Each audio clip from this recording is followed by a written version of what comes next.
Hello, Owen here from Luxsaber, and this is a very quick taster video of another video which is just about to come, which is going to be a little bit more longer and in-depth. So I thought I'd just do a very quick taster video, and it's going to be about the dust extraction system I've got set up in my workshop here, where I spend pretty much all day every day. So yeah, I'll just very quickly go over what's to come. So basically, I think I've managed to achieve a great setup which works perfectly. It's been working for about 2 years now, and it has cost me a fraction of the price of what it was going to if I'd gone with all the specific dust extraction equipment. So just like I say, this is just a very quick sort of taster, sort of like a setup. So I've got a normal sort of like 4 to 5 inch 1500 watt extractor motor there, and I've got your bog standard sort of collection bag, filter bag. I've also got an additional homemade sort of like large particle separator bin there. It's all done out of 4-inch waste pipe, which has saved me a load of money because it's a fraction of the price of all the usual equipment. And I've also made all my own blast gates, which I'll show you because that has saved me a load of money. These are all made out of scrap wood. So as you can see there, that's closed.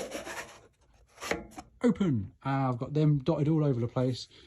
So that again has saved me a load of money. I've managed to get everything hooked up which I wanted.